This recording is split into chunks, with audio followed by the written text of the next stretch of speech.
Welcome to the Country Hipster Podcast. My name is Paul. I am the Country Hipster. I fucked up again. Got to do the business first. We've been drinking. Listen, okay, so here's what I'm going to say. You guys notice there's already bottles lined up. Usually, if you make it to the end of the episode when you're watching, you'll see our bottles and cans have lined up pretty beautifully as we're drinking. So we're actually doing a double episode. It wasn't intended to be a double episode, but at the end of and actually next year, you will be able to watch our beer episode, which is why we have all of these bottles lined up here in front of us. So I fucked up a little bit like I did in the other episode and forgot to talk about the business. We're here to talk about the business here at the Ottsville Record Garage. And this actual Sunday, do you see that fucking thing? It made it on camera. That's fucking great. Yeah. This actual Sunday, the 17th of December, is the final wine and vinyl pop-up record store for the Ottsville Record Garage. It's fucking really getting screen time. It's got a lot of screen time. Honestly, final wine and vinyl. Final wine on vinyl. It's just a fun thing to say. It is. Final wine on vinyl. It's like that's how I've been saying it. So it is. It's a tongue twister. Final wine on vinyl. But it is this Sunday, 12/17 at Wycombe Vineyards. It sounds like something you would do to do like vocal warm-ups, like red leather, yellow leather. Unique New York. Exactly. Unique New York. I did all those fucking things in fucking acting. The Human Torch was denied a bank loan. Yes. So this Sunday, the 17th, will be the final wine on vinyl at Wycombe Vineyards in Furlong, Pennsylvania, in Bucks County. From noon to 5, there's going to be a lot of different vendors there, not just the Ottsville Record Garage. We will be spinning and selling. We are the focal point because it was my fucking idea in the first place. But no, it's going to be great. There's going to be other vendors there, so it's not going to be just a record night day. It's on a Sunday. They're going to have wine. They're going to have food. They're going to have spirits. I'm actually working with them to have like a adult hot chocolate to possibly be making that night, which would be nice for purchase, and there'll be some food for purchase and whatnot. But ultimately, there will be records there, and you should come out to the final wine on vinyl at Wycombe Vineyard on Sunday, 12/17 from noon to 5 p.m. And if you can't make it, you can get your last minute holiday purchases at OttsvilleRecordGarage.com. To my far left over there, the guy all the way over there, my brother and co-host, Adam, the Country Liquid Yeast. This will make so much more sense in 3 weeks. Yeah. So just so you know. Oh boy. And to my immediate left is my good friend from the Philadelphia Irish rock band Bogside Rogues, and more importantly, Village Ale Works, my boy Bob Hurst. Welcome back, Bob. It's been a little while.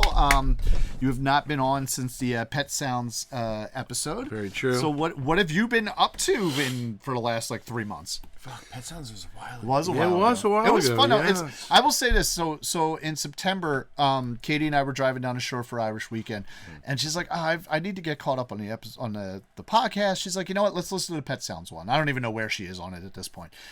And we're listening to it on the way down there, and I actually forgot how fucking funny that episode is. Right. So if you're looking for a laugh, definitely go back into the archives, check out the Pet Sounds episode. I don't even know what number episode. I think it was actually in the teens at this point. It was. I think 17 or something like that. Yeah, we're on episode 38 now. Yeah. This is episode 38. This one is episode 38, not the beer episode. But yeah, so what have you been up to, buddy? Funny of which, you helped yourself to a new beer, and Adam and I are devoid of the fucking cooler's right here, man. At the minute. So I didn't know I could help myself. No, you can do whatever you want. Wow, how about that? Listen, you've been here enough. It's so my family. Pet Sounds was episode 17. Oh, there you go. Good for you. See? Look at that. So here's right off the top of my head. Here's what I'll say. So there was kind of like a rule in the season 1 household, right? Is it's after you've been to the house a certain amount of times. Number one, you don't have to wait for someone to answer the door. Were you saving this? No, you could drink that. That's a decent idea. You drink that, yeah. Yeah. I had one before we yeah, recorded. no. You're good. You're good. Good. So grab me something random over there. The season 1 Ooh. There you go. I think I'm the only one who actually you are. likes this You one, are. so. The kind of the rule was that number one, if you've been there more than 3 times, just knock and walk in. And number 2, we're not getting you a fucking glass. Just fucking get something to drink. We don't fucking care. You're no longer a guest after you've been to the house 3 times.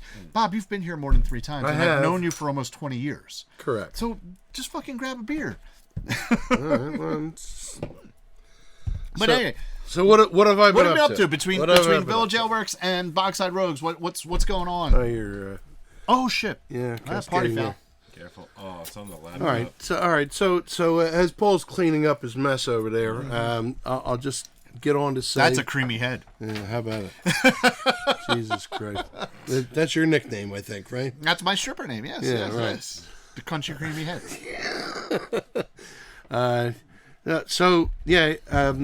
Honestly, out there, just kind of brewing away, on the beer front. Happy to say, I landed 8 beers this year. Oh, that's awesome. And you have quite a setup in your basement there, man. Yeah, and I'm working to develop it even further. So, hopefully, 2024 brings me new developments on that front. That'd be good. I'll definitely be back to update the podcast on developments on the Village Ale Works basement reno that's happening at the minute. But despite that, and Paul and I have a long delayed thank you attempt at hot dog water at another collab. Yes. So we're going to be doing a German Pilsner at some point. Are we going to have to get new grains? I know you were saying, because it's been a while. We've been talking about this for a while, and Bob actually did get the supplies to do this, but we've just been both like fucking crazy busy with life and bands and right. So do we need to get new grains, or can we use what we have? I honestly, I was planning on brewing with what I purchased, then we'll get new stuff. But if it's going to be any significant amount of time, then maybe we might need to look at getting new stuff. Cool. But in the meanwhile, I'm gonna brew them anyway, even if we don't connect. Okay. But yes. So I have that planned. Hot dog water will happen. Bob and Paul's hot dog water. Keep an eye out for. Bob hates everything about this beer. Number one, it's my intention with hot dog water is literally to brew a shitty beer. No. I like shitty beer. I just do. I like shitty beer. And what I don't like about it is that I don't like to brew shitty beer. So what I qualified with Paul on this particular topic was that I would be willing to go in and collab on a beer that looked like his piss. Yes. Which was his criteria, by the way. And sometimes there's a little bit of tinge of red in there, but that's like another thing. But he stated I want to brew a beer that looks like my piss. Yes, right? Piss yellow beer. Yeah. So I was like, look, I'm not brewing a shitty beer. We're going to brew a good beer that looks straw colored in nature, and so we're going to go that route. So we're going to brew a German Pilsner. Nice. And a true German Pilsner, which we will lager. Nice. Oh, we're going to lager? So it's going to be a lager. Oh, see, I didn't even know this. It's going to be a lager. That's exciting. I'm excited about that. So I want to do this in the next month or so. Do you think we can get it ready for the fantasy football party? End of January? January 28th. If we do it by the end of 2023, okay, which we're on par to do. We're on par, yes. Okay, so if we'll work it schedules align, we'll work it out. Yes, that would be good. That'd be good because we can lager it for a month and serve it at the end of January. We'll work that off. And it'll be a true lager, because we had collabed on a beer last year. That 2 years ago, actually. That was 2 years ago. Was that 2 years? Yeah, it was 2 years ago. That was actually that. So if people don't know, Bob is actually the person who taught Jack and I how to brew beer. So Jack, my son, who lived on the West Coast for, I don't know, 6 years, 7 years, something like that, moved back to the East Coast in 2019. And, of course, I got married to Katie, and we were buying a house and whatnot. So Jack had mentioned at one point, hey, I want to learn how to brew beer. I've never been one to be like, oh, I want to learn how to brew beer, but like my son wants to do it. I want to do something with my son. Yeah. So I reached out to Bob and said, hey, Bob, Jack wants to learn how to brew beer. I have no idea what the fuck I'm doing. I know you know how to do it. Can you teach us? So Bob actually got us our initial supplies, and we went and he taught us how to brew beer. And so that's where Jack and I have taken all of our knowledge that we've gotten from Bob to work on the beers that we work on. And the first beer that we did was actually a Mexican lager, which we ended up kegging for the fantasy football party that year of 2 years ago. Last year we did not have the fantasy football party because we had just had Regina. So Regina was just born at the beginning of December of last year. She's now 1 year old. So we didn't do the party last year because it was like, let's not do that with a newborn. This year we're fucking doing it again. Yeah. We're gonna fry a fucking turkey. We're gonna fry a duck, and we're gonna maybe have some hot dog water to drink as well. I'd like for that to happen. That'll be good. All right, so we'll talk about that off camera, correct, so to speak. So so what about Boxside Rose? What are you guys up to? Boxside Rogues, music. So I mean, this is a music podcast after all. So I mean, I know that. We've been busy. Kind of planning for 2024 and things are going on, but we do have a few Christmas shows that are coming up. Very nice. Yeah, right previous to Christmas. So you figure this guy here is going to. It is Thursday, the 14th of December. What do you guys What do you guys have coming up between like now and the pretty much the end of the year? Right. So the weekend of Christmas, right? So the 22nd, 23rd, 24th, that weekend, right? So Bogside Rogues is going to be at Reedy's Pub on the 22nd. Oh, back to Reedy's. Huh? Yeah, you guys did that for a while, and I think that didn't happen for a while, right? It didn't happen for a couple of years because I think that Reedy's in the process of selling, I believe. But John Reedy and they wanted to have another Bogside Christmas party this year. Nice, and those were always fun. Yes. So it's come one, come all. We invite all the musicians to come out and help us bring in the new year and help us celebrate Christmas. So that is Reedy's on Frankfurt Avenue by Frankfurt and Linden, correct? Correct. Yes. Correct. And right. So we're going to be there on Friday the 22nd, and we're doing also a nice Christmas close to Christmas show at Patty Wax on the 23rd. Nice. Very nice. So cool. that's Bogside's updates. There you go. Yeah. There you go.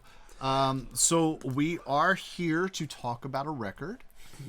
That record being Adam's pick. Yeah, from 2 weeks ago. That is Boxcar Racer. All right, so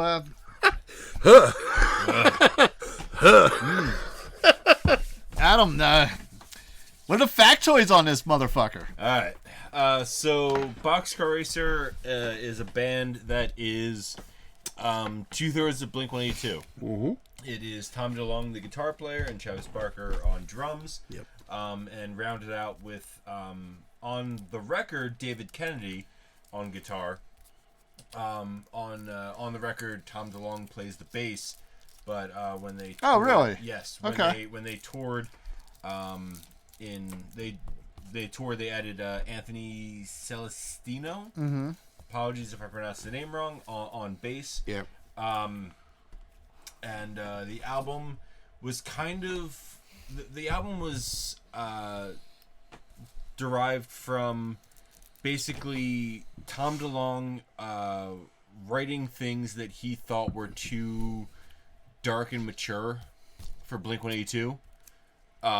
So he It's funny because I did feel that some of these songs were rejected Blink-182 songs, because I know like most bands, especially not Birmingham Six, because we're not like a big band, right? So like when like we've recorded our albums and we haven't recorded in a while, and we probably will never record again. But when we record the albums, it's like, especially Move On, I wrote the album and I was like, here's what we're doing. Yeah. Most bands, when they write an album, they develop an album. Mm-hmm. So they'll go into the studio with like 20, 30 songs. And then the best 10 end up on the album. In some cases, the best 10 go on one album and then the other ones go on a second album. You know, or on the deluxe edition or something like that. Yeah. So just, you know, without getting into too much, I did feel as if some of these songs felt like they were Blink-182 rejects. Okay. That's fair. I can definitely see that. We'll talk about that a little bit later. I would definitely like to talk more about that. Yeah. So the like I said, the album was Tom DeLonge's kind of vehicle for things that he thought were more mature, too dark for what Blink-182 was doing. Based primarily on influences, based on influences, a friend of the podcast, Fugazi, and Refused. Yep. And also I heard that Quicksand was mentioned. Yes. So the album was released in May 21st, 2002. Recorded December of 2001, January of 2002. Recorded a whole bunch of different fucking studios. When I was listening, I think it was recorded at like 3 or 4 different places.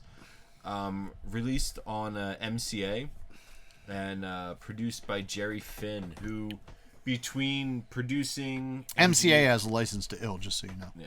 MCA. Jerry Finn had between producing, engineering, mixing.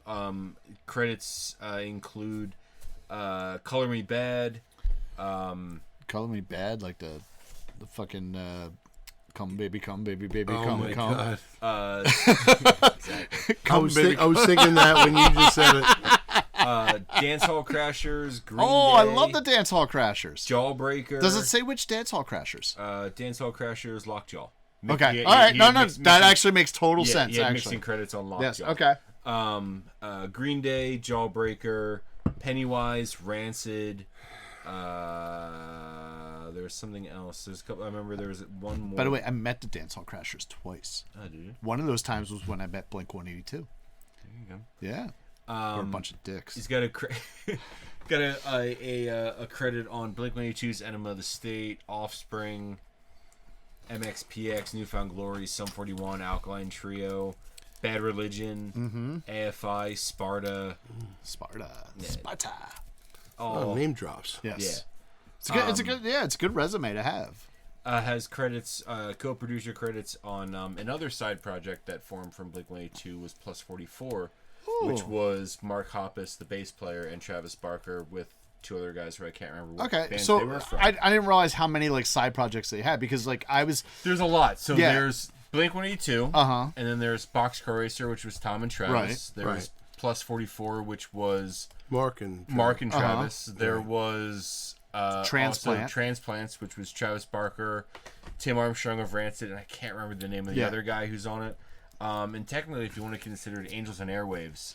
Yes, I've heard that too. They're Tom DeLonge and actually David Kennedy, the guitar player from Boxcar Racer. Okay. So there's a lot of shit. I mean, I understand them wanting to get as far away from their Blink-182 shit as possible. Yeah. Which, by the way, when I met Blink, it was before Travis was in the band, so it was actually their original drummer who you had like Cheshire Cat. I forget his name. Yeah, Ryan something or other. I forget. Yeah, I looked it up earlier. That's pretty early on. It was 1996, and they were fucking dickheads. Yeah. Yeah, it was actually, that was the second time I met Dance Hall Crashers as well. It was backstage at the Warped Tour 1996. And like I didn't know a whole lot about Blink-182. I didn't mind what I had heard from them at that point. Definitely the more I heard of them later on and I definitely was like, fuck this shit. But meeting them honestly really fucking put a bad taste. It put a bad taste in my mouth because like, and it was like weird. It was like a weird thing. Like everybody I met, like I ended up with backstage passes at the Warped Tour in 96. And you know, of course, like I'm making the fucking fullest of it. I had a fucking great experience with the singer from CIV, and then the fucking singer of Fishbone. I had a great experience. We got to sit in on a video, an interview with the band Sensefield, and became friends with those guys to the point where they put us on the list. Me and my friend Sean from the Unholy Four, friend of the podcast, Unholy Four. They put me and him on the list, on the guest list for the show the next day in Asbury Park. So like it was cool. It was a great experience.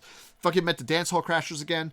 Got the rehash when the first time I saw them at City Gardens, and they fucking actually remembered meeting me because I jumped up on stage and danced with them. Yeah. But it was, so it was cool.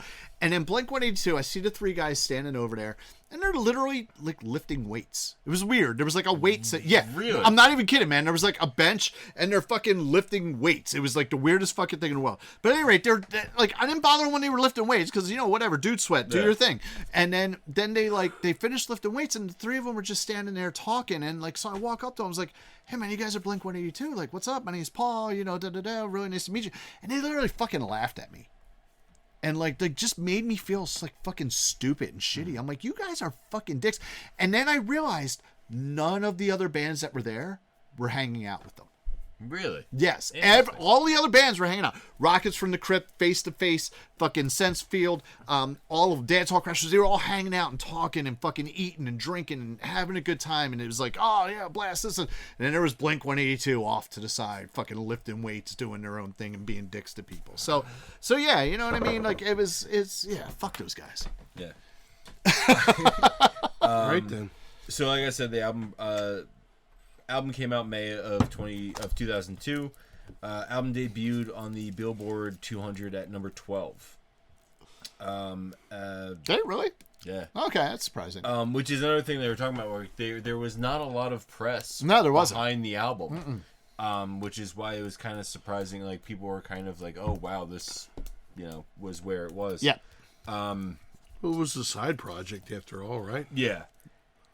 Sometimes your side piece does not get as much attention as it's supposed to. You know what I mean? But I mean, just given the nature of how the Boxcar Racer came about to begin with, they were on break from a tour. Yeah. They just released a freaking album, for Christ's sakes. And then it was Tom's back was fucked up, right? Isn't that? Well, his back was fucked up, but 9/11 happened. Yeah. I mean, they just released. They had just released an album, no pants and jackets or whatever. Take off your pants and jacket. Yeah. Take off your pants and jackets, and all of a sudden, like 9/11 happens, and fucking shit shuts down. Yeah. And so they couldn't tour for a while on that particular album, and of course his back being what it was, he decided he was going to take off and do this other thing. Yeah. With the drummer, guitar player and drummer, fuck the bass player. So no, actually, it's funny that you say that because from reading, this actually kind of, from what it sounds like, the Boxcar Racer was kind of the wedge. Yes. The initial I did wedge read about that yeah. led to the 2005 breakup of Blink-182. And when asked about it, Tom DeLonge actually said the only reason why he asked Travis to play drums on it is because he didn't want to pay a studio drummer. Well, also, to my understanding, Travis actually turned on, from what I read, Travis actually turned Tom DeLonge on to some of the influences of this album, which also makes sense. And seeing who some of those influences are, give me a little more respect for Travis Barker. Yeah. So... debatable. And for me, that's a debatable point. Okay. Right, but we can get into that in a minute. But ultimately, what possesses two of three of a band member to say we're going to go this way? There had to have been something between Tom DeLonge and Mark Hoppe for them, because they were the principal songwriters and the singers in the group. For Tom to say, fuck Mark, I'm going to go over and do this while we're on a break or on a hiatus or whatever this is, that there had to have been some kind of prior things leading up to that. Not to mention, but prior to, Take Off Your Pants and Jackets album, they had like their huge breakout album, Enema of the State. Enema of the State. With all the small things and all, and everything else that came off. You know about the small things, right? All the small things. All the small things, yes. Right. So. Well, here's what I'll say about that, and you know very well because you've been playing music since, in bands for many, many years, same as I have, there's always interesting dynamics with band relationships, inter band relationships. There always is. It's always, it's almost like it gets complicated. It really does. One of the things that I do appreciate with Birmingham 6 is the fact that like our relationships aren't that complicated. You know what I mean? It's very much just it is what it is. You know what I mean? Sometimes it gets a little complicated. It gets a little weird, but like not often, and it's usually settled pretty quickly. But sometimes that's not the case. And when you get into in a situation where you're ultimately doing this professionally and doing it for a long time with the same amount of people, sometimes you just need a fucking break. Yeah. You know what I mean? Sometimes you just need to get away from that person. And sometimes it's a case of you need to get away from this person to then appreciate that person. Yeah, you're right. Distance makes the heart grows fonder. Exactly. True. And they were about at the 9-year point at that point, when they were kind of like, you know what? Dude, I'm sorry. This fucking cream ale is fucking amazing. I am so happy with this. I poured myself another cream ale. Oh, okay. Right. Oh, Jesus. In 3 weeks, you guys will know what the fuck I'm talking about here. But, oh my God, I am so happy with this cream ale. But anyway, go on. I'm sorry. More factoids, Thanks.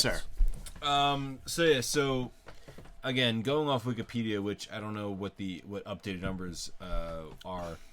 As of 2002, it had sold 244,000 copies in the U.S. It's gold in certified gold in Canada. And if I'm not mistaken, UK, because their numbers are different than ours. I pushed that all this way. Oh yeah, he did. But yeah, from interviews and everything, Tom DeLonge has stated that Boxcar Racer was never supposed to be a real band. Right. It was just something that he was doing to vent his darker, more morose sounding things, heavier sounding things than Blink-182. Which definitely I will say that it is a different theme. There's definitely a different theme to Boxcar Racer than there is Blink-182. Our brother Zach and I have always said, friend of the podcast, Zach. Friend of the podcast, Zach. Summer Movie Club. Yes. Rest in peace. Yes. No. We're speaking of Summer Movie Club. We're gonna get back into it. Cool. I'll ask later. Yeah. So nobody has time is what it comes down to. Take Off Your Pants and Jacket was 2001. This album was released in 2002. Blink-182's self-titled album was released in 2003. If you listen to Take Off Your Pants and Jacket and you listen to the self-titled, it's very obvious that there's a Boxcar Racer album in the middle of it. It goes very far from. Take Off Your Pants and Jacket. I feel like it's still in that. We're gonna go skateboarding on the weekends and write songs about breaking up with our girlfriends. To slightly heavier, more mature, self-titled, and I think Boxcar Racer was a very huge part of that. Okay. Fair. Yeah. Recently, there is a lot of buzz around. Apparently, Tom DeLonge has stated because of the kind of rift that it put between him and Mark Hoppus, there would never be another Boxcar Racer album. Okay. He had talked about there's some speculation on Twitter because Travis Barker had posted some things. Tom DeLonge had posted some things.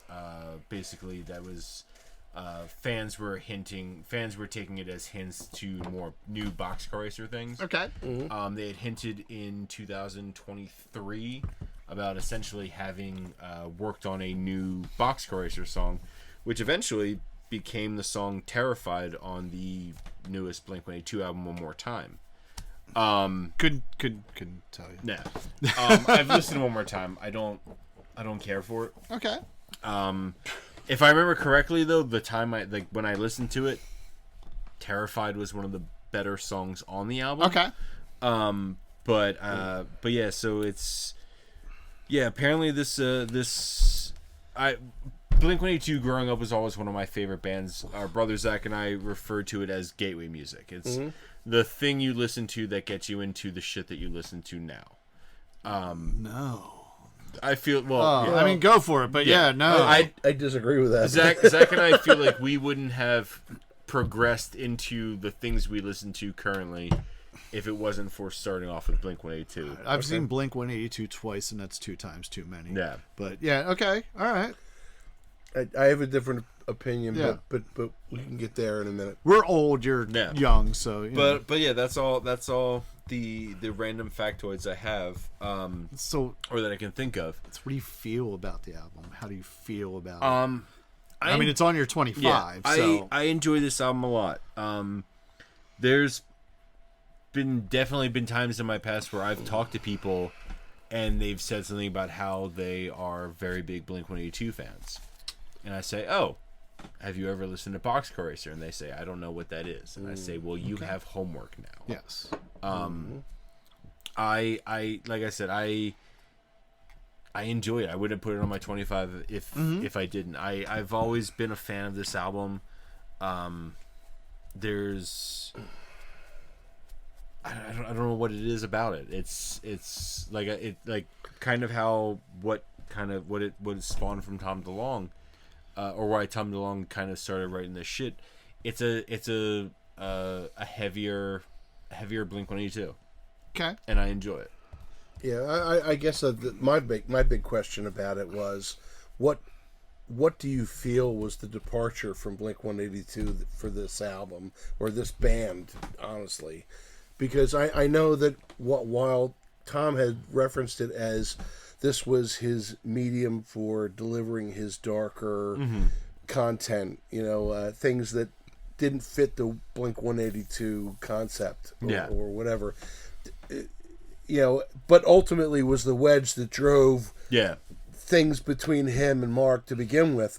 I mean, to Paul's point, I mean, are these things really just the Blink-182 rejects that, Tom decided he still wanted to bring to the market that Mark didn't want to, and that's why there was a wedge that was driven between them because this Boxcar Racer album came out, or was it just because there was more dimensions to Tom and his songwriting that didn't fit Mark's profile, and therefore that's why it didn't make it to their original project. To speak on that note, the we'll take the 2 side projects. We'll take Boxcar Racer and we'll take Plus 44 because Plus 44 was Mark and Travis. Yeah. Boxcar Racer was Tom and Travis. Sure. When you listen to Boxcar Racer, in my opinion, is a progression from Blink-182. It's a like we said, a heavier, a darker Blink-182. When you listen to Plus 44 is just another Blink-182 album. So it almost, listening to those 2 side projects, it almost sounded like Tom was tired of making the same, we're gonna skateboard on the weekends and write songs about breaking up with our girlfriends and hanging out at the Warped Tour.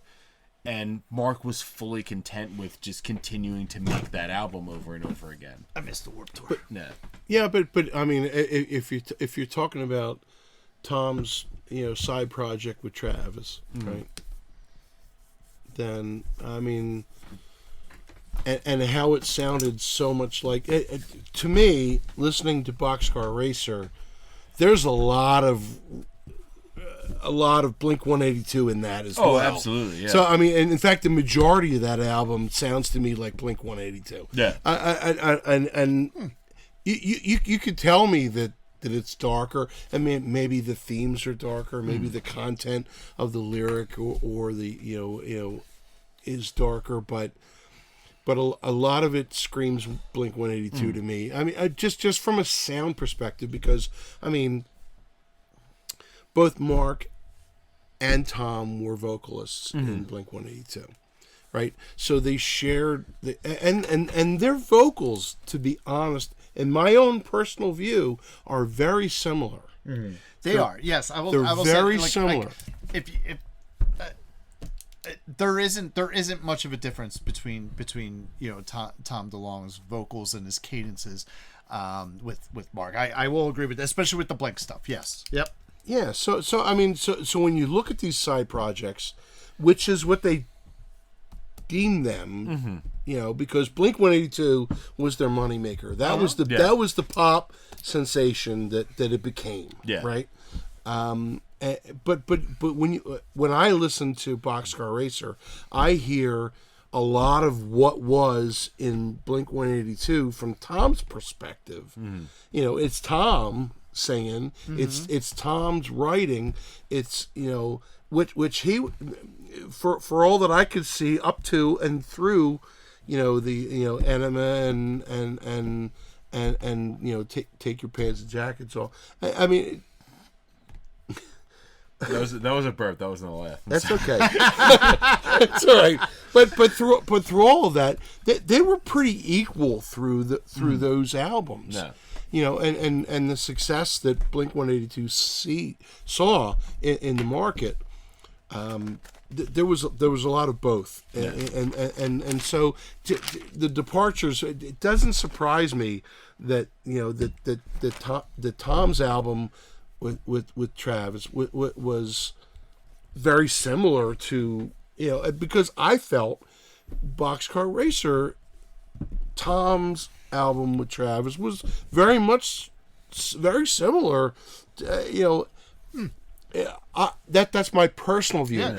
Because honestly, and they you want to call Boxcar Racer like this post-hardcore, delve into a different area of punk than the pop punk that the Blink-182 had become, and yes, I mean, as we will get into when we start talking about individual tracks and what we like and what we don't like, right? At which we will get there, Eventually. Yeah. Eventually, You need another beer. Eventually, I do need another beer, so but prior to getting there, Yes. the only thing I want to say is that I still think that there is a lot of things that to be.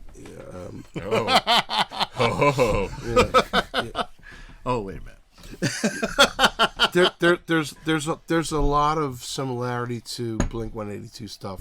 Oh no, In the Boxcar Racer stuff, for a majority of it, in my personal view. Yeah. And so there are a few tracks that we can diverge from. Yeah. I think in that way, which kind of feeds into this. I see everything you're saying. I do. Absolutely. I get what you're saying here, Adam. You were about to say something before I jumped in. The way I've always kind of looked at Boxcar Racer in the past is between their two bigger successes, Enema of the State and Take Off Your Pants and Jacket. They both have a serious track on them. Enema of the State has Adam's Song, and Take Off Your Pants and Jacket has. I fucking hate Adam's I know. Song. I know it's a serious. No, Here's but just hear me out. Hear me out. Enema of the State has Adam's Song, and Take Off Your Pants and Jacket has Stay Together for the Kids. Okay. To me, Boxcar Racer sounds like Tom DeLonge wanted to make an album of those two songs. I mean, I'm not familiar with the latter. Okay, I am familiar with Adam's Song, and it is such. I get what they're going for. I get what they're saying. I understand it. I think for the people who that song reached at that time, it's an important song, and I'm not going to downgrade the importance of that song for basically people of your generation. Yeah, I get it. I understand. I understand what they're saying. I understand. But it is such a poorly written song, in my opinion. You like that? There was. What are you guys drinking there? Since we are a drinking podcast as well. Fuck now, like this fucking reminisces the fucking Black and Tan. To me, well, it kind of does, but fuck it. I'm taking yours, Bob. but without the sour notes. Without the shitty. No, this has more like a fruity type note at the back end, but this Oh, he's not wrong. this is very similar to the fucking. I mean, this is way better. But like, by the way, you guys don't know what we're talking 3 about. weeks, For 3 3 weeks. Oh my God, no, it Yeah, does. It does have that's- that similarity. that has that fucking feel to it. It actually really does. It's a Dunkelweizen. Yeah, okay. So it's a dark wheat beer. But remember when we were talking about? Is that what we the- fucking the- made? No. do you remember when we were talking about the dark wheat beer that Yeah. was soured? Yeah. The sour wheat beer from Yes. Berlin, the Berliner Weisse. Yeah. And we were kind of reminiscing how that kind of is Yes. similar. Yeah. But this is not Berliner Weisse. No. This is not. Uh-uh. But this is all the malty aspects of what Yes. you were talking about. Yes. Without the sour notes that we were picking up from. See, from the others. It might be my palate might be fucked, but I wasn't getting sour notes from whatever giant No, bottle. I was too. I was. I wasn't getting. I was too. See, I wasn't yes. getting sour notes. I was getting very much this No, type but, of. but no. There's a combination, though. There's a line that it goes from what Yeah. I brewed, which you'll know about in 3 weeks, Right. And this there's so maybe Well, we you had guys a can happy talk mistake. about that for a second. Yeah, go do what you gotta do. Go what you do. Yeah. Yeah. So so back like what I was saying, because you threw me off there. No, I understand. I'm not going to degrade the song. I understand the importance of the song. Yeah. I understand the message of the song. It's just so fucking poorly written, man. It's just not a good song. It's just really not. No. And so, which is why I will disagree that and I don't, like I said, I don't know the latter song because I don't Yeah. really, I fucking hate Blink 182. I say Paul said he's seen Blink 182 twice, and that's 2 times. That's too two many. times too many. I will say though that the second time I saw them made me a bona fide Green Day fan. Because you saw them. Because I saw them with You saw them with Zach on the Pop Disaster tour. yes, and I think it was Saves the Day opened, and then it was Green Day, and then it was Blink 182. I was always borderline with Green Day until I saw them live, and I was like, fuck yes, I am a Green Day fan. See, when I saw Green Day, because actually my first concert Was Green Day. right because of my wife, right? Yeah, my because ex-wife, if not my current wife. If I remember correctly, my ticket was Callie's ticket. Probably, yeah, and then And she got in trouble. And, She did yeah, some yeah, did she- something shitty yeah. in school. So I kind of was Which I will say, in retrospect, man, like some of the fucking punishments she got were really just fucking unwarranted, man. Yeah. Like, just like now, especially like being older and looking back on it, like fuck, man, we still should have gone to the fucking Green Day concert. We took tickets from. We had like He's fucking pushing like I was. Pull. Pull. Can you help him out there? We had like general admission He's tickets. got it. There you go. For fucking like Lady Gaga, like fucking floor seats that like she did something in school and we were like, no, we're giving them away, and we did. And I don't know, man. I think me and my ex-wife might have been a little too harsh on Kaylee. Like in retrospect, I mean, Regina's going to reap the benefits of that. Yeah. But no, just in general, yeah, she should have gone to that show. She I should say, have gone but to the Lady when Gaga. But- watching Green Day live for me, I saw them in support of American of Idiot. American Idiot. yes. You have some of this now. Not yet. No, And, I'm still on the cream ale. It looks similar. Yeah, I was noticing a lot like almost like half of Green Day's live show is just saying the name of the town that they're playing in. See, I didn't get that. So, see, what I got, and honestly, and you've seen me. You've never seen me in festival shows. You should come to a festival show. You've seen me in festival shows. I have.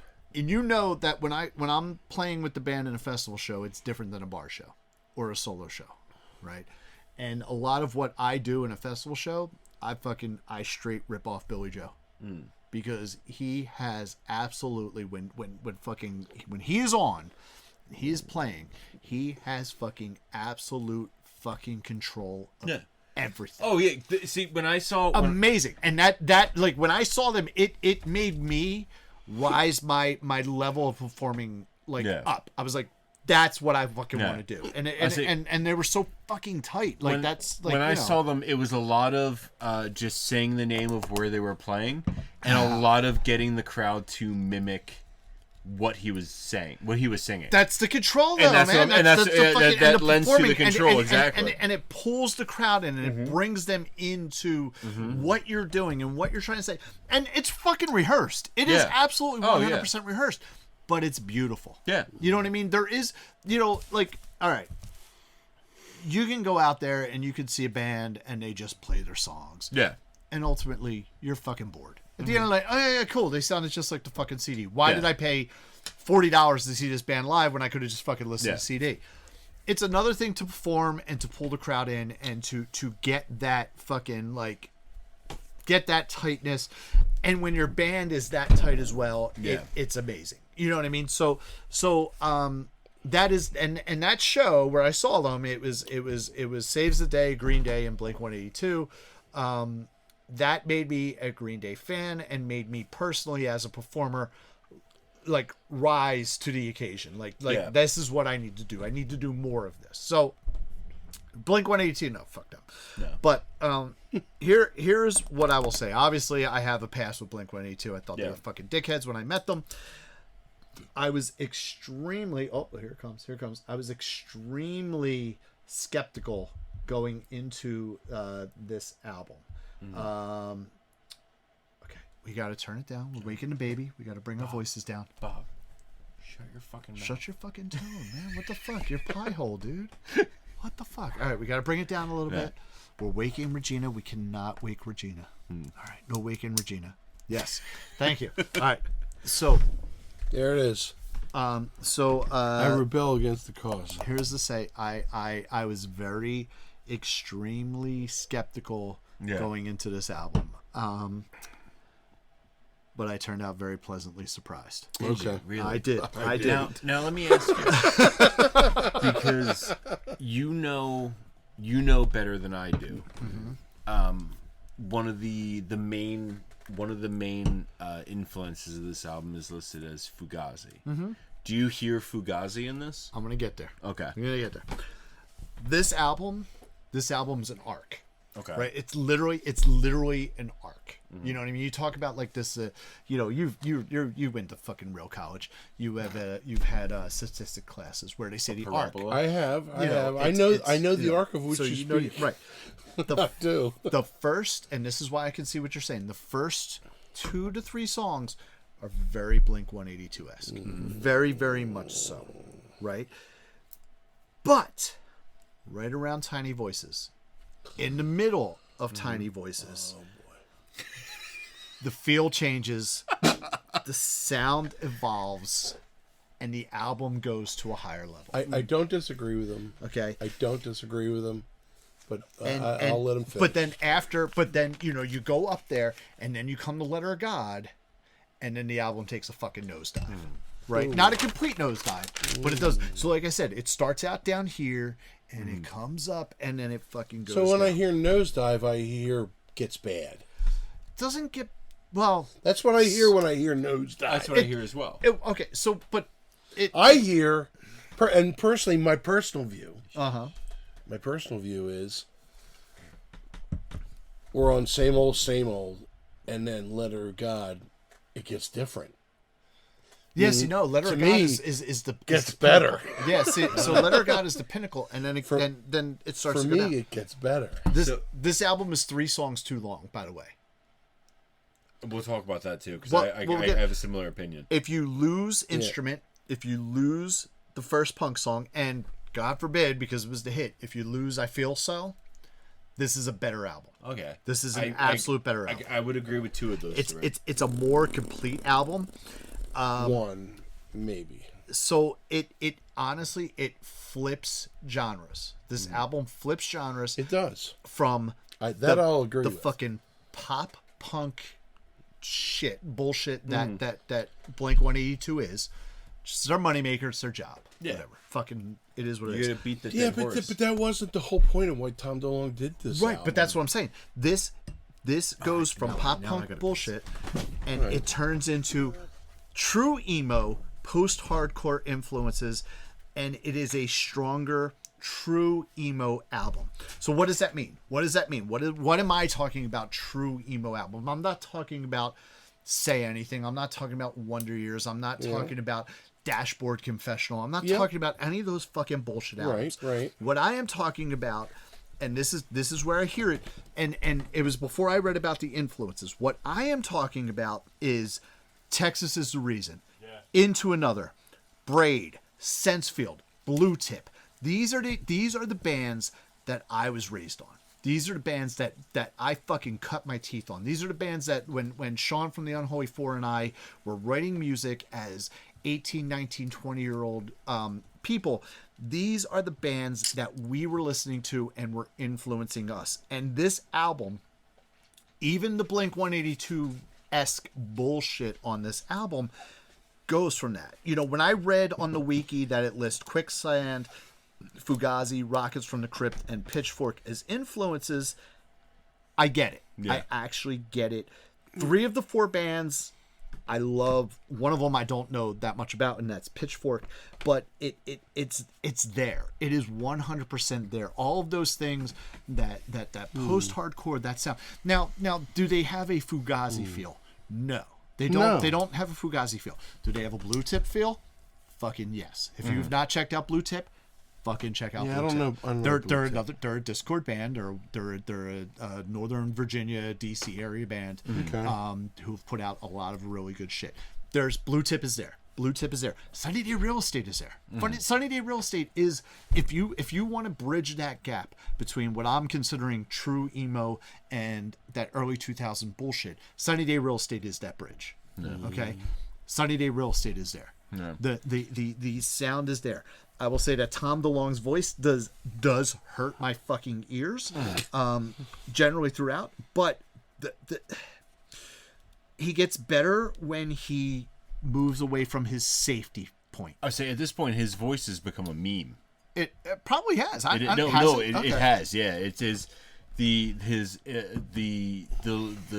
vocals on "I Miss You" off of Blink-182 self-titled have become a meme at this fucking point. Yeah, and that's the thing. Like his, and I feel so. And then the second song, which I forget what the title is, unfortunately. Those are All literally Systems Go. Those are rejected Blink-182 songs. And I don't care what anybody says. They are. You get to that, especially the chorus of "I feel so bad." That is a Blink-182 song and not a good one, right? I know it's the hit off of this album because Blink-182 was so and the rest of this album could not be accepted by fucking mainstream fucking media. Noises. No, it's good. It's good. But that's what I'm saying.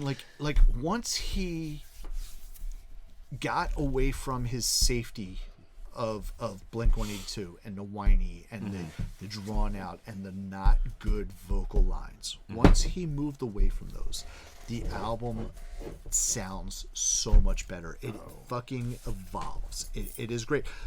I will say, even with those songs, musically, it's fucking amazing throughout. It is amazing throughout. These are well thought out compositions.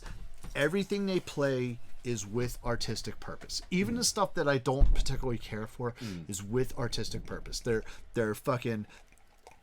I hate drummers. I've said this. If you look at the last episode where we were talking about Styx Paradise Theater, I said I could fucking care less about drummers a million times, and same thing with like the Meg White shit.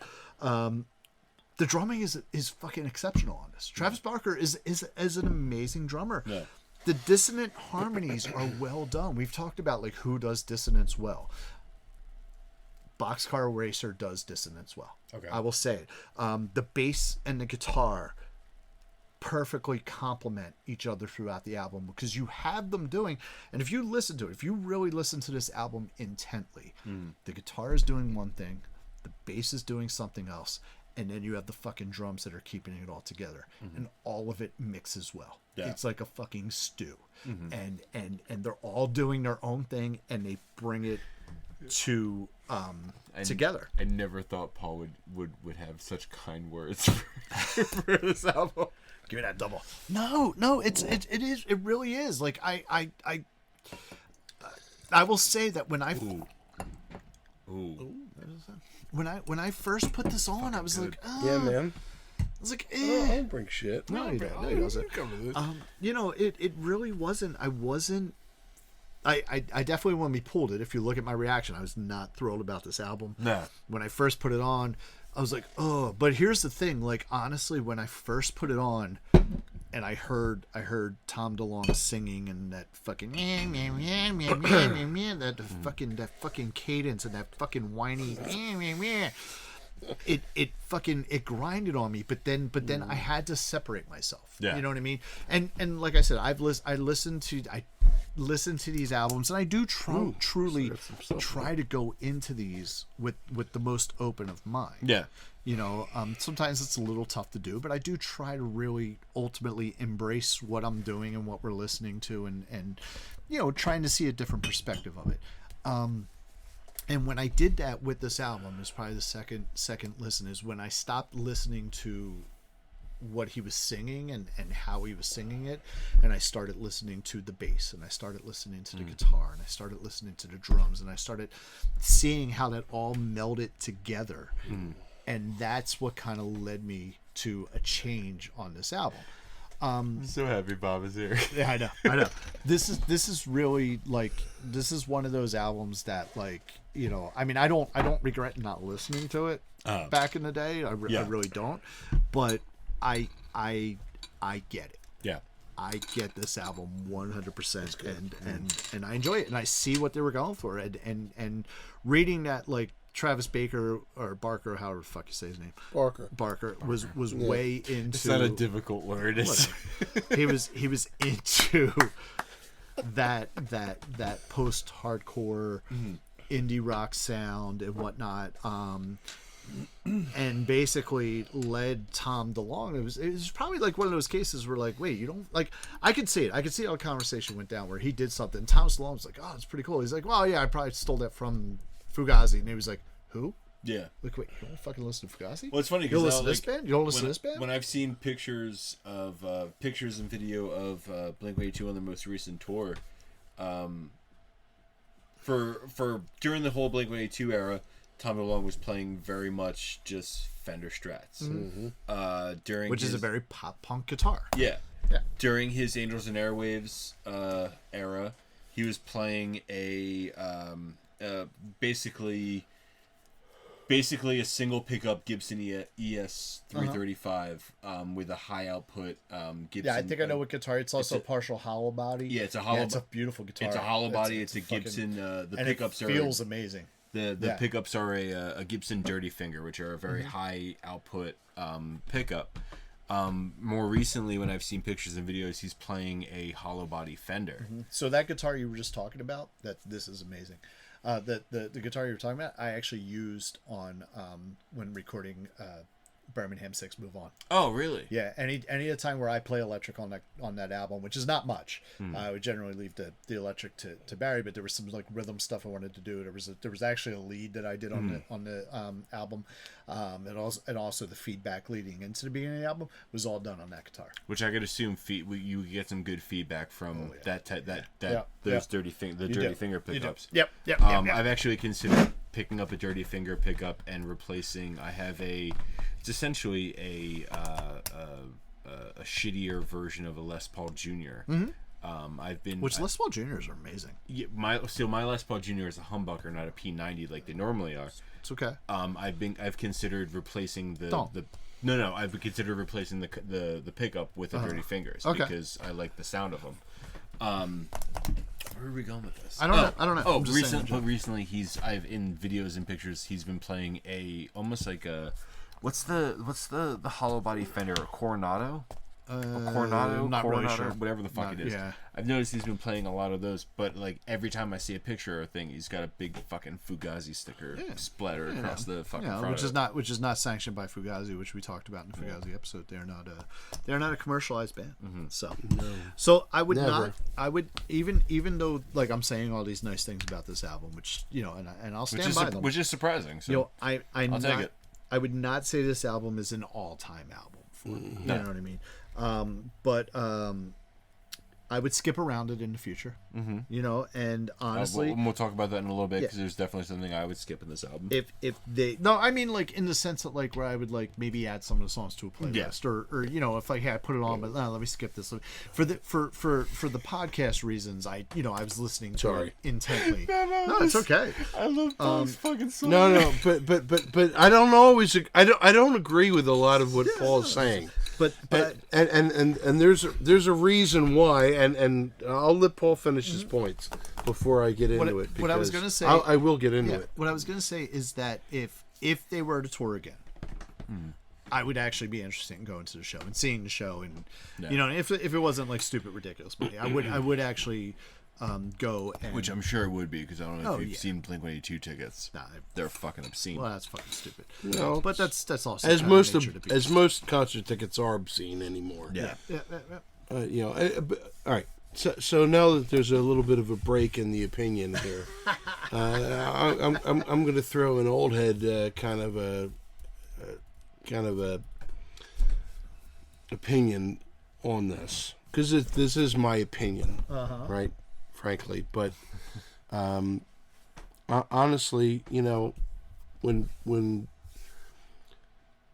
all right, so to talk about Boxcar Racer properly, we have to talk about Blink-182. It's very evident, right? Okay. No. Go we on. have to. You got you. Okay. We have to because in my personal view, Boxcar Racer is an extension of Blink-182 from Tom DeLonge's perspective. This is my personal view. Travis, having been a part of a lot of the other kind of extensions of Blink-182, which is what I think we can affectionately call them, because really Boxcar Racer, the album to me, which is what we're discussing here, is an extension of Blink-182's albums in my personal view. And almost every track, it screams Blink-182 to me. It whether you want to consider it the subject matter of the song to be, and this is what's argued, right? The subject matter of the song is We're trying not to wake my 1-year-old up. Okay, all right. So the subject matter of the songs is what's described as to being darker and something that Tom wanted to take off. I don't buy that. I don't buy that. I believe that there was certain discord in the group which took him to take this. I do agree with that. Yes. To another project. Like I said, I think bands are complicated. Being a band is a complicated thing when you have ultimately at least 2 to 4 different personalities that you have to deal with and perspectives, and especially when you're doing original music, artistic thoughts. Yeah. And if you don't totally sync, it does become complicated, which is why like I understand side projects, I understand stuff like that, and I do think you are right to an extent. I think that there was they can say Mark was pissed off because they did this without him. There was already something brewing there. There was already something brewing there, which is what brought them to do that to begin with. Exactly. I mean, and there is the whole thing of feeling excluded. Like, why are you doing this without me? I thought we were creative. We were creative partners. There's that aspect too. There's you know what I mean. But no, I do agree with you there, and I do think, and I do agree to an extent that this is an offshoot of Blink-182. Like I said, I feel a lot of these songs are rejected Blink-182 songs, and honestly, I think that I couldn't tell you what Blink-182 is doing now. I couldn't tell you what they sound like. Definitely at this time, though, where I was a little familiar with Blink-182, Blink-182 was, and you have to look at it this way, Blink-182 is a corporation. They are. They are a corporation. They are a business. They are a Well, brand. they got to that point. Exactly. They did. They got to that point. They didn't start there. No, they didn't Nobody start there. starts Nobody there. starts there. No. But you got there, and then they're there. Yes. And then there's the digression that happens. Yes, and it is a digression. Even though it's a success, it's a successful thing. It is a good business plan. It is a digression. Artistically, it's a digression. It is. And I think that I had a really good thought and then I just fucking lost it. But like ultimately, I do think that no, I got it back. There you go. There you go. Nice. Blink-182 as a entity in Blink-182 fans at that time that this came out was not ready for the songs that Boxcar Racer was doing. Maybe that would change now because we're all fucking older, and even Blink fans from that time are older. Maybe it would be a different situation now. I don't know, but I do agree with that it is an offshoot. I do think, like, how you were saying, I know you were making faces when I was saying about how it kind of like pinnacles like from Blink-182 to something else and then kind of digresses. Yeah. But and I get that and I understand that, but I would not still say, even the songs that I think that evolve from Blink-182 was more of a case of, and I didn't realize Tom DeLonge actually played bass on the album. And maybe that forced him out of his comfort zone. And it is those songs where he's not doing what he's used to that I enjoy the most. And I swear to God, they can write a fucking anthem, man. Fucking Tiny Voices, it's a fucking anthem, and it's a good one. It is a good one. It's catchy. It's it sticks in your head, and it gets you fucking raising your fist and fucking yelling at and you can see the live crowd thing of it, which is also a very Blink-182 thing as well. Yeah. But that is where, like I said, I think the album changes, and I think I agree a lot with what you're saying, but have a different perspective on what you're saying.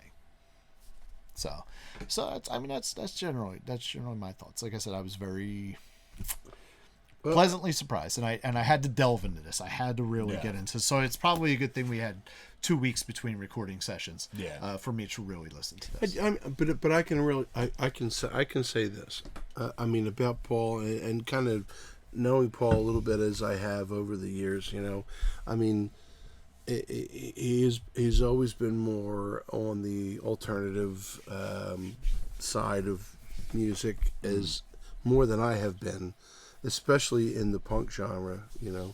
I've been more a straight up punk and more a hardcore fan. Yep. I think than Paul has been. He's been more.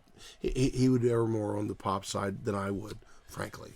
I'd agree with that. Yeah. I believe that. In my own personal. I don't think that's a wrong statement. Interactions. Not to say that he's a fan of pop punk necessarily, but he would err more on that side than I would. My approach to this album is one of kind of like confusion, frankly, because I look at this album and I'm like, all right, so you're saying that this is a departure from the pop punk, but I don't see it as that. I'm listening to that and I'm like, no, I don't agree with that. This is very much like Blink-182. Well, it's just a different approach.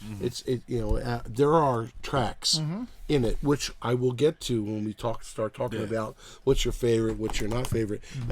I'll get into that, but for the most part, this whole album, the 13 tracks that are on this album, which are 3 tracks too long. Well, your personal view, yes. Right? And me personally, there's many tracks too long.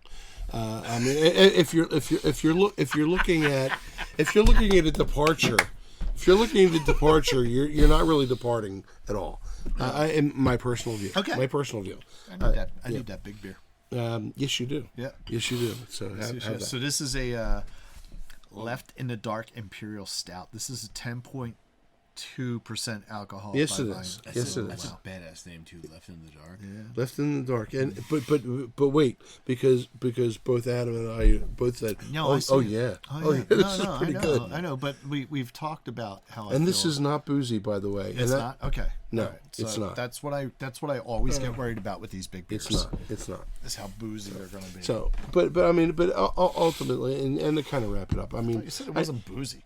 I just smelled it and I'm fucking like, dude, is that fucking brandy? Was this like done in brandy barrels? What the fuck? it's not. It's not. Like I thought, it's just regular oak. Pussy. All right. Oh. Anyway, Man. no, I mean, lot of things to be said. As an older guy coming into the '90s, my own personal view of music that happened in the '90s is different than both of you, frankly. Yep. And so, Well, I mean, you're like 75 years old No compared shit. to my like, 47, and Adam's like the fuck, 22. you're cracking another beer and you already got one. Paul doesn't like it. Oh boy! See, look. I can't. Oh no, there you go, buddy. That's for you. Can't do those 10% beers, man. I told you, I'm fucking.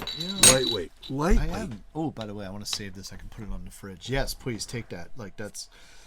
Listen, Anyway, I'm not driving, by the way. he's so- not. He's not. What so he fridge can. did you put that on? Oh, I got the. There's some magnets on the Pirates Excuse Pub you. fridge that I can. Oh, I That I can. Yeah. So I can add that too. But no, like here's the thing. Okay, so we are. I'll let them talk we are. because no, no, I've no. said my we are, piece. we are a drinking said podcast my as well. piece. Yeah. And all I'm gonna say is that this is just that 10% beer is too much. That's like too like. So, don't get me wrong. It doesn't mean it's bad. It's just too much for me. I enjoy this. Uh-huh. Having it where I'm having it in the night. Yeah. This is like a first. and Yes. second. Yeah, you got to also drive Bob home, so because you motherfuckers aren't staying here. So, oh man. So yeah, no, I actually knew I was gonna fucking blow your mind by actually liking this album. So I said to Katai before I left her apartment tonight. I said last week, last episode that you and I recorded was the White Stripe White Day Stripes, Stills. yep. This week we have Boxcar. Yes. And I was trying to remember what else in my albums that are left could be drawn that would just have a trifecta of pissing you off. I know what the third album is. No, and Although we've talked about it in the third album, I feel like you might not have the reaction that you want. we'll see. Like I didn't expect to be pleasantly surprised by this. But again, it harkens to 18 to 21-year-old Paul. No. Do you know what I mean? Like Oh yeah. this is the sound that I grew up on. Yeah. This is what they did, and that's the thing. And I gotta give them I have to give them credit on what they did, because I seriously, like, before I read the wiki, and I think I've discussed this before, that I don't research the album before I listen to it. Yeah. If it's an album that's on my 25, I probably know a lot about it, right? Yeah. The albums on your 25, I really do not research beforehand. And it's like the day of that we're getting ready to record is when I look at this stuff and I research the album. Because I want to go into an album that I don't know about. I want to go in it fresh. fresh as And I want to. possible, And So you listen to it before you research it? yes, I listen to it multiple. I don't research these albums that are on Adam's picks if I'm not familiar with it. There's been some albums on his picks where I'm already pretty familiar with them. Particularly Gaslight Anthem. I always was already very familiar with Gaslight. it, You said would have been your. It would have been on mine if it wasn't on yours. Yeah. They Might Be Giants would have been on mine if it wasn't on yours. You know what I mean? But I don't. I purposely do not, with especially with a band that I'm not familiar with, or an album that I'm not familiar with. I purposely do not research it ahead of time because I don't want to You don't want to form a bias. I don't want to form a bias. I don't want to influence my opinion before listening to what is actually the product that I'm listening to. Yeah. And this is the thing. I didn't look into it. And for me to take the bands that I was able to list as, you know, this is what it reminds me of, and then to hear the bands that actually influenced it, there's a direct there's a connection with those bands. The bands that I heard influencing this band and the bands that actually influenced this album, there's that connection because those are the bands that all of them, the bands that they say influenced it and the bands that I heard are all the bands that influenced me. Yeah. Back in the day. They don't do it as well. And it is a especially when it came out, it is a case of the copycat syndrome that I've talked about several times on the podcast, of like how like something comes out and this is it. But I will not. I would defer to say that this isn't a complete copycat syndrome, as it is a highly influenced syndrome, because I think there is enough distance between when Texas is the Reason, Sunny Day Real Estate, Braid, Into Another were putting out their stuff, and when this album came out. And I think that does matter. That really does matter between influence and copycat. Yeah. So and I think even though it's like probably a less than 10-year span, because it is amazing how much the sound and the feel when it got commercialized, when fucking the money got put into this music, how much it changed. Yeah. Do you know what I mean? That's why that Say Anything album is just bullshit. The Wonder Years, as much as I liked it, it's part of that copycat syndrome. No. You know, this album I would not put into the copycat syndrome. I would put it into the inspired syndrome. Same as like with Back to the White Stripes. We were talking about Apple Blossom was the song, right? That's a fucking Beatles song. That is off of Revolver or Rubber Soul, Baby Abbey Road. That is, but that is not them ripping off that sound. Yeah. That is influenced by those sounds. Do you know what I mean? Like, you can kind of tell when there's music that's directly influenced versus copycat. Yes, absolutely. You can tell. Absolutely. And we do it. We play Irish music. We play the same songs. Yeah. I think what we do, Bogside Rogues and Birmingham Six are two completely different bands. Correct. Very good in their own mind, and I'm not just saying that because Bob's here. Bogside Rogues are actually one of my favorite local Irish bands ever, and I'm not just saying that because I'm like, you know, because you're my guest on our episodes, and you know what I mean. I think you know this. I mean, I tried to be a part of Bogside Rogues. That's how much. Yes, you did. I appreciate the band, and I appreciate their sound. But Bogside Rogues are the Bogside Rogues. Birmingham Six is something different. Both play some of the same songs, because we're, you know, when we're doing the traditional stuff, we're doing the traditional stuff, but we do them in our way. Do you know what I mean? Whereas you have other bands that will do them all the same way because that's the way you're supposed to do it, and da da da da da da da da da da. Very true. You know what I mean? Bob does not sing, he does not play, he does not put music out to appease everybody else. He's influenced by the Dubliners, he's influenced by the Pogues, he's influenced by even the Irish Rovers. You know, definitely Bogside Rogues are much more of a traditional influenced band. Birmingham Six is influenced by a little bit more, to the extent of the Dropkick Murphys and Flogging Molly and the Tossers. Do you know what I mean? The Irish punk bands. The Irish punk bands. Just so, but there's still a uniqueness to this. So it's an influential, it's not a copycat, which is where I think this album falls as to an influential of these bands that I love, that I grew up, that I fucking cut my teeth on, and not a copycat of those, whereas some of those fucking emo fucking bullshit bands that you listen to are fucking copycats of each other. So that's what I got. I mean, as a musician, I know, and I can tell when there is when somebody's just reproducing a copy of it, Yes. as opposed to putting their own spin on it. Yep. Absolutely. Absolutely. Oh, that's fucking horrible. I don't even want to talk about the Eagles right now. I don't either. No, it's not good. It's not good. Paul, something you might want to talk about. Uh-huh. We've kind of made it clear how the three of us feel about this album. Mm-hmm. There's a beautiful little baby angel There is. sleeping up, hopefully still sleeping because We were Katie being a hasn't- little loud. But she hasn't texted me again. Katie hasn't so, texted us in a so, bit. so I'm going to say we've been better. What does Regina think about this album? So the Regina factor on this is honestly a one. Oh fuck, where did it go? It's a 100% solid indifferent. Okay, so and here's what I'm saying. She didn't hate it. I like what you did there. You like that? You like that? She did not hate the album. She did not react negatively to this album. She did not cry. She did not cause a stir when it was playing or anything like that. To take a shit, you know. She yeah, exactly. She did not sing to this album. She did not kick. She did not literally on Friday when we were going food shopping, we had this little coat for her, right? And there's like a little hood on it. When I put her in her the car seat now, it's just easier, and I would assume more comfortable if I just kind of put the hood up on her.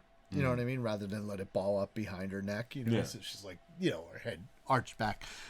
So when we were going food shopping, she literally took the hood and pulled it over her eyes to fall asleep. It was the funniest fucking thing. Let's say that's a negative reaction if I could ever hear but one. no, but it wasn't. It really wasn't, because she was able to just be like, I don't, whatever, and then she just pulled it over and she fell asleep. Bless you.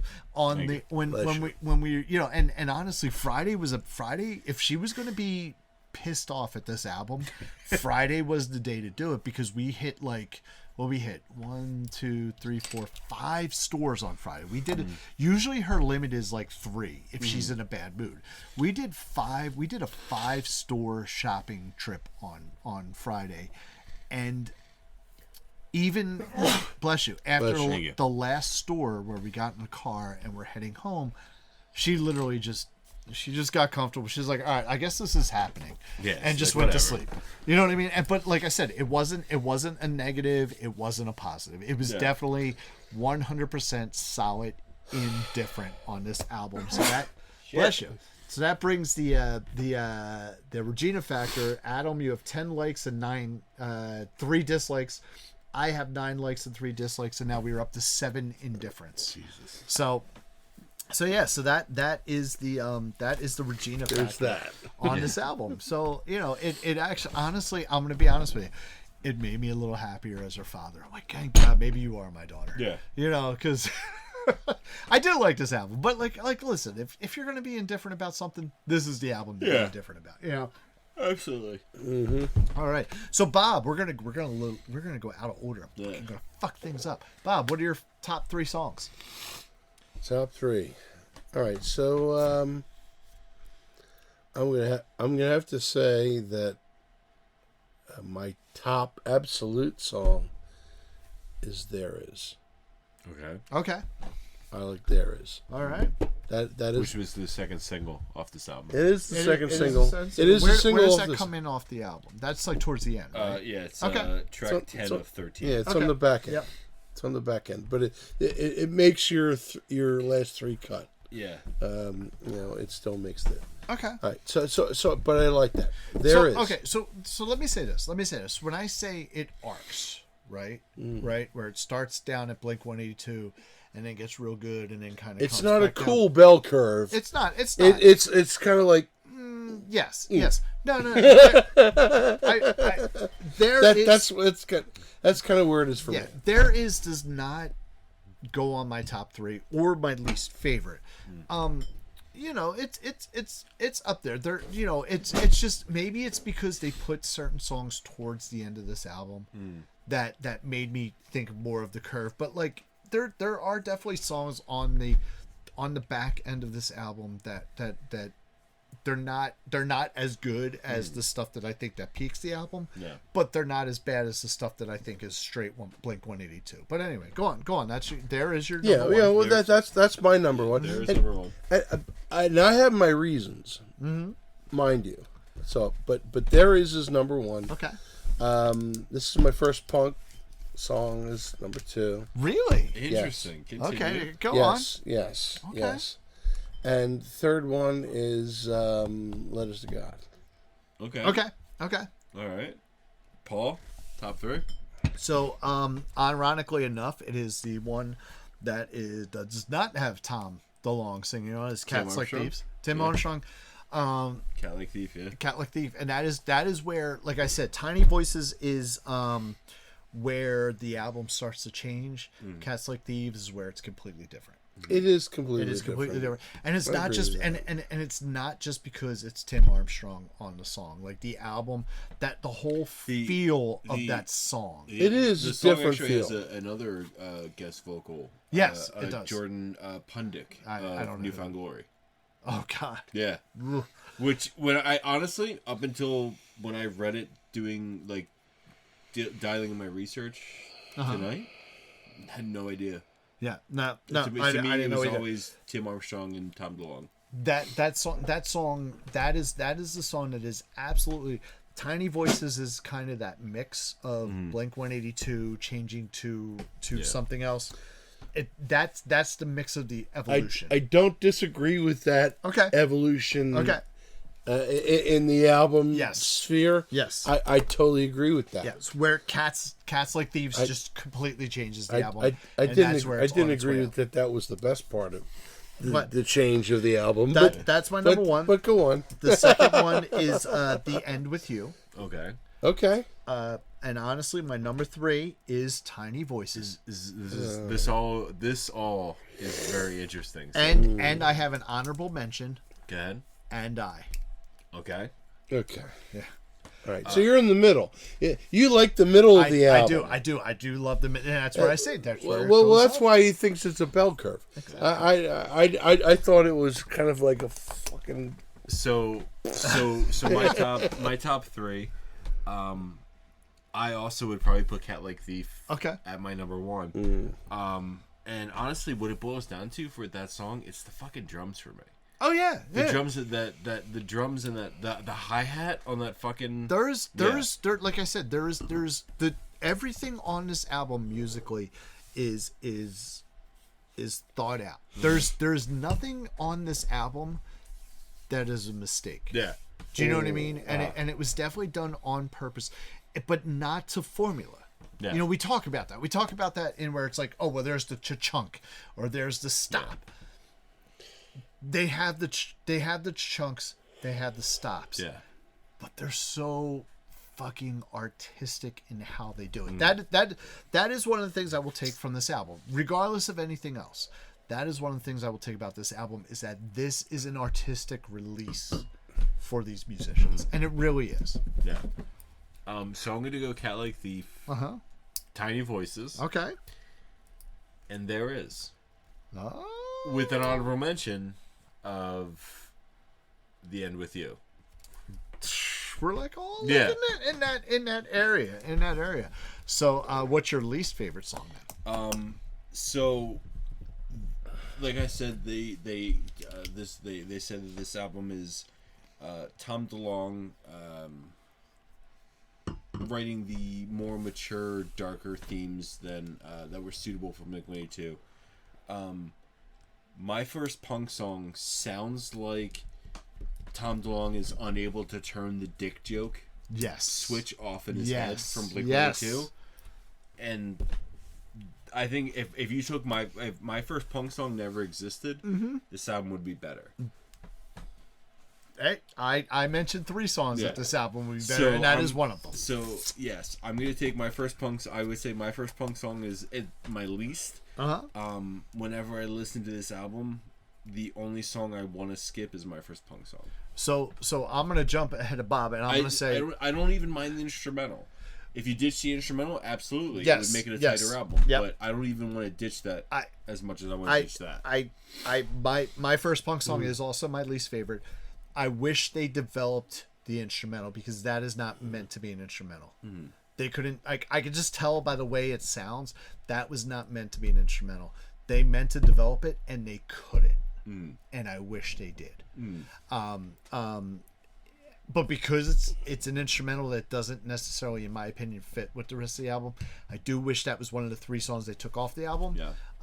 Which if you forgot, I will. You said instrumental, My First Punk Song, and I Feel So. Yes, I would take those 3 songs off. Hold on. Oh, we're getting loud again. It's my fault. I got loud. Yeah. Sorry. Sorry. Where's the string to his balls? I know. Hey, listen, it's right upstairs. Listen, it's all good.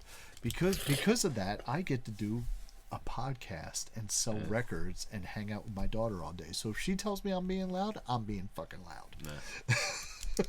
Okay. This is a different Paul than what you've known in the past. I know. I'm totally getting that. It's a happier Paul, though. I'll appreciate that. Yes, you will. Yes, you will. And I think you'll agree with that. So, but no. Leave that alone. My first punk song off. Instrumental. If my first punk song wasn't on there, it's probably instrumental, because I wish they developed instrumental. And it was developable. Like I don't think they went into that. I think they just couldn't. I think they had a fucking brain fart, and that happens. And artistically, it happens. The instrumental, that's the thing. It's not horrible. It's really not horrible. It's just not developed. No. You know, kind of like the fucking White Stripes Deja shit is not developed at all. That's just like, oh, we're gonna fucking fart into a microphone and put an album out. Yeah. That song is not fully developed. So I'm gonna throw that out there, since we were throwing it out there, Uh-huh. that I think the instrumental song needs to be left off this Okay, album. yeah. Is that your bottom? That is my bottom. That is my and bottom. I know. Usually, I think, and I've said this because I said it on the Pet Sounds, I've said it on other songs. Yeah. I think that choosing the instrumental as the least favorite is kind of a little bit of a cop out on our part. Yeah. But in this case, I wouldn't call it a cop out. No, I it's actually would not not call it a it's cop out. not a cop out. In this case, it is not a cop out. Honestly, it was a song that they didn't put lyrics to. Exactly. That's what I'm saying. And If they'd have put lyrics to that song, and instead of that little chintzy little Yes. tink tink tink tink tink, whatever the fuck that was, they're not out of put that with all the other songs that I felt very which nonplussed about. Which is why I would say that I would rather have them left that off. I would even if they left I Feel So on the album. Which that's the one, like, just because I don't like it, I think that's a Blink-182 song. Honest, I do. I think Most of them were like 182 songs. we differ a little bit there, but I don't completely disagree with you. But I think I Feel So could have absolutely been on a Blink-182 album. So even if you leave that on, So here's the thing. I'll agree with you. I Feel So could have been on that Blink-182 album. Could have been on a Blink-182 album. But I feel like the only Blink-182 album it could have been on was the Blink-182 album post this album. okay, and that's fine. Yeah. That's fine. Okay, That's good. Yes. Okay. Then save it. And actually, quite frankly, the pants and jackets. Well, I mean, all their shit you know what? is shit. It's shit. Because Blink-182 is shit. that album Plain just and didn't live up to No. the Anima album. It really The Anima didn't. album sucks too. All Blink-182 sucks. That's what I'm saying. But even if you leave, I Feel So on the Boxcar Racer album, which you shouldn't. Punk song and instrumental, just take them off. Yeah. Man. Just fucking take them off. Yeah. They don't go. They don't. You know. Well, and here's a very unpopular opinion from an old man. You are old. I am. I'm older than both of you. So, but I'm gonna keep this quiet because we have girls upstairs. We have. Yes. The fact of the matter is, Blink-182 was very popular amongst a certain crowd because better music was not available. No, that's so not true. No. That's so not fucking true. No, well, better popular music wasn't available. It doesn't mean that better music wasn't available. 90s? What do you got, Foo Fighters? Will you put Foo Fighters up against them? No, I wouldn't even put the Foo All right, well, who Fighters. the fuck are you putting up against them in the 90s? In the 90s, who are we putting up against? Oh my God. Wait, How about all the bands we've been fucking like talking about? Like, No. You know who I would have put up against any one of them was anything Paul Westerberg put out. There's Paul Westerberg's Westerberg fucking could have ruled the 90s, but he didn't. well because he was a drunk. Did I ever tell you the Paul Westerberg story that I know? See, this is what's coming out live. No. Here's Paul like, Westerberg could have ruled the he fucking could have. 90s. He could have. Here's okay. So here's the funniest story. There is a guy who I honestly forget. This is the old guy This talking is great. This is about great. So there's a guy who I know. His name is Andy Brown, and I don't know what Andy's doing with music right now. He had for a long time. He had a band called the Andy Brown Trio. So if you look up the Andy Brown Trio, Yes. you will be able to find it. He's at this point he's generally local.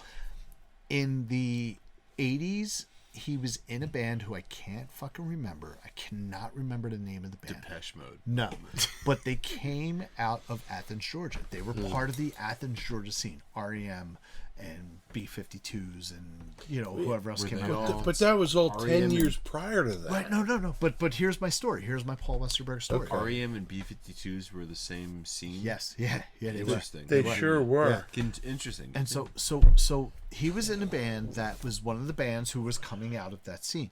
So he told me a story. This was so great. This is when I was a booking agent at a fucking Big Nick Saloon. Keep listening to this. He told me this story about his band who I can't. It's Night something, but like it's not Night Ranger. Definitely, it's not. No, Night that Ranger. was 80s. Yeah, right. Sure. But it's Night something. But I can't remember what they were. But ultimately, there was a 3-band tour, and his band was the first band. So it was his band, the Replacements out of Minnesota, Love the Replacements. and REM, and that was the tour. And he told me the story about how he was really fucking sick on the fucking tour, right? At the very beginning of the tour, he got really fucking sick, and he was freaking out. And he was like, "What the fuck do I do?" Because this was like their break. Like, what are we gonna do? This is we're on tour with fucking the Replacements and REM. What the fuck are we gonna do? And he told me the story about how he's sitting backstage before a concert, and to his left is Paul Westerberg, and to his right is Michael Stipe. Not Michael Stipe, our skunk. Yeah. Michael Stipe from Michael REM. Stipe from REM. And you have Michael Stipe saying, "Relax, take it easy, drink some calomel tea, like just rest your vocal cords, rest your body."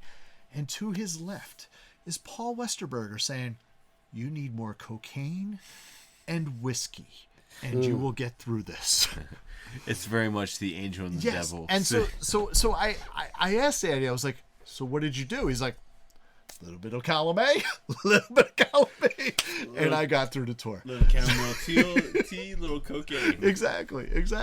So yes, but no, I don't disagree. The fucking that is one of the bands who is, and I am so glad I got to see them play when I got to see them play. The Replacements? The Replacements. Yeah. I got to see them in 1991, opening up on a tour for Elvis Costello. It was the Mighty Like a Rose tour, and they were the opening band. They opened for Elvis Costello. That's how fucking cool it was, and I was so glad I got to see them play. And it was absolutely amazing. And the Replacements are one of those bands that are... Replacements and Social Distortion are kind of along the same lines. Whereas, like, everybody's heard of them. Everybody loves them. Different styles altogether. Different styles. But nobody really knows them. Do you know what I mean? And then when he did... And I think I agree with you that Paul Westerberger probably missed an opportunity to own the 90s. He could have owned the 90s. Owned the 90s, yes. Oh, yep. I mean, and I'll say this, because as a guy that came into the 90s, kind of understanding that,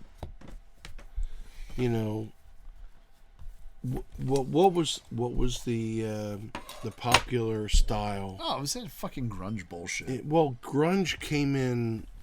That was like 91, 90, 91. You know, Nirvana, Pearl Jam, Soundgarden. Well, yeah, well, fucking Mudhoney. That all shit was Frank- 89, Frank- 90, 91. frankly, there was a transition. There was a transition from, because you had the 80s, and there was a whole lot of shit going on in the 80s. Didn't you had the weirdness of like Teenage Fan Club that led to fucking Oasis? Like, how the fuck did that happen? Teenage Fan Club was so good, and then it like led to this bullshit fucking Gallagher brother bullshit fucking crap. I don't know, but just speaking to the whole grunge, and then, but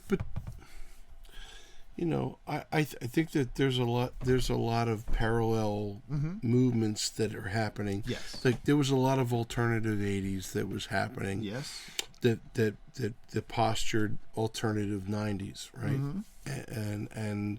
And I feel that alternative 90s was under the grunge movement, right? And kind of popped out and Well, I think that what we're talking about today, the whole Blink 182 thing came out of the alternative 90s, as opposed to like the more pop sensational punk. I you know what? I can't disagree with you more. I mean, I'm sorry. I can't agree with you more. I said disagree. I meant I can't agree with you more.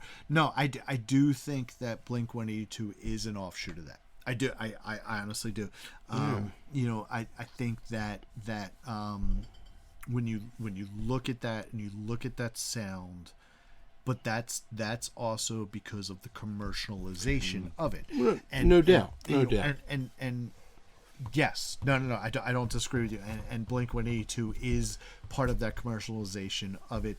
Green Day, to an extent, was that as well, except that where Green Day won me was the performanship of the showmanship of Green Day. That's where it was just like, okay, no, I get this. Billy Joe, yes, and all that. Yep, no, absolutely. But I don't disagree with you at all that Blink 182 is an offshoot of the 90s alternative stuff that was going on at that time. Absolutely. Because they call themselves punk, and they're probably but they're not really punk, because real punk, they weren't really punk. They're a victim. They are a victimization of commercialization. That's what I got. That's what I got there. So for sure. So Adam, do you know what you fucking have there? I have a copy of I have a red translucent with black smoke inlay looking shit. Did you look at my fucking notes here? No, but I looked at it 20 minutes so before go we started grab recording. it and show our audience what you have is a 2010 limited edition reissue. This is a reissue of the album. And it is a red translucent with black smoke swirl vinyl. So yeah, go take that up to the camera there so everybody can see it. Yes, it is That's pretty wild. It is a pretty album. It's very pretty. It's similar to the Steel Train album, which is also a very pretty album. Oh, you fucking idiot! Here's the sleeve. There are a bunch of different pressings of this album. Some are original pressings, some are reissues. This, that, and the other thing. This particular issue, there are currently 5 for sale on Discogs. Okay. They start at $100. Get the fuck out of here. And they go up to $250. Now those $250 listings are like near mint or mint, or so who's to say that they're really worth it? Yeah. Thankfully for me, now okay. So I will also say that, like, remember how I told you I thought you had an album that was like so much? Was it this? I thought it was this. It was actually the Steel Train. Okay. This was the second that Okay. I knew was a lot. Fortunately for me, Discogs in this case has a little bit of sense, even though, like I said, there's 5 copies of this pressing that are available, starting at $100, going up to $250. The Very Good Plus MSRP on this album is $84.50. Nice. Not as much as Steel Train. Not as much as Steel Train, but more still. than I expected. So it does more than round I up. fucking paid for this album. Yes, to $85. So that brings your running total to $773. Jesus. My running total is at $587. You are plus $186 based on 17 albums. So you're 2 albums ahead of me. I'm at 15 albums. Now, last week or 2 weeks ago with the Still album, it did bring your average dollar up. I'm pretty sure this brings it back up to where it was, which was around $45, $46 an album, possibly a little more. So that is where we are right now. So get the box of Michael. I'll get the box of Mike. And the big shush, yeah. I'll hand it to you. I will hold Michael's stripe. Pick one. Pick it quick. You love Michael's stripe, don't you? All right. What number we got there? Put this guy back there, sir. Does that say All right. 42? That is number 42. Here we go. We're closing it up. We're coming to it. This is yellow, so it's probably you. Yeah. It's probably you. He's got Michael's stripe. Let's hope it's the third album that would piss Paul off. Ooh, no, it's an album that I will enjoy. What's that? All right, next week's episode is going to be Beastie Boys. Fucking Check your A. head. So, Nice. so you do get the hat trick. You do indeed get the hat trick. Yep, that's going to be episode 39 there. So yeah, so there we are. We are on Beastie Boys. Check your head. So that is an exciting one. Let me see here. We possibly have a few guests on this. I'm gonna have to check and see who is available. I'm assuming we'll be good for next Sunday. As long as you get done the final one. Final one, which is Sunday the 17th at Wycombe Vineyards. You said 12 to 5? 12 to 5 p.m. So you guys should come and check that out. And I think we're good, right? You should be good. Yeah, you good? Mm-hmm. All right, we're good. So next week is the Beastie Boys. Check your head. I'm actually pretty excited about this. I love the fucking Beastie Boys. Yeah. This would not be my pick for top 25 for Beastie Boys. I have another one that I would have picked. It wouldn't be my top 25 either, but this is the only Beastie Boys. Oh, it's one of those deals. Yeah. Okay. Yeah. Okay. Cool. All In right. fact, this if I had the album I think that you have, that would have been on my top 25 ahead of this. Cool. All right. So on that token, you guys good? Yeah. It is time to. Mama!